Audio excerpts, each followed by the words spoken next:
നമ്മൾ സൗദി അറേബ്യയുടെ ബസ് നമ്മൾ കണ്ടു. അപ്പം ബസ് സ്റ്റോപ്പ് കൂടെ ഒന്ന് കാണാം. ഇതാണ് ഇപ്പം സൗദി അറേബ്യയിൽ നമ്മുടെ ചെറിയ ടൗണുകളിലൊക്കെ ഇങ്ങനെ ഉടനീളമുള്ള നമ്മുടെ ബസ് സ്റ്റോപ്പാണ്. അതുകൊണ്ട് 2 എണ്ണം ബസ്സൊക്കെ കാത്ത് നിൽക്കുകയാണ്. അയ്യോ എന്നെ കൂടെ കയറ്റൂ വേണ്ടേ. ഇപ്പം നമ്മുടെ ബസ് റൂട്ടൊക്കെ ഇവിടെ വിശദമായിട്ട് കാണിച്ചിട്ടുണ്ട്.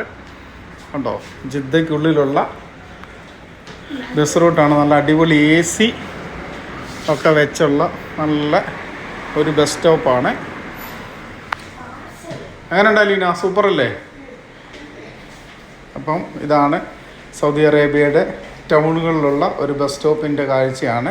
ഇതിൻ്റെ തൊട്ട് ഫ്രണ്ടിൽ ബസ് പാർക്ക് ചെയ്യാനായിട്ടുള്ള ഒരു ബസ് സ്റ്റോപ്പുണ്ട്. ഇവിടാണ് ബസ് കറക്റ്റ് ഇവിടെ നിൽക്കുമ്പോൾ നമുക്ക് കയറിപ്പോകാം. ഇത് കണ്ടോ, അതിൻ്റെ റൂട്ട് വീണ്ടും നമുക്ക് ഇവിടെ ബോർഡിലുണ്ട്. നമ്മളിപ്പോൾ ഈ നിൽക്കുന്നത് അസീസിയയാണ്.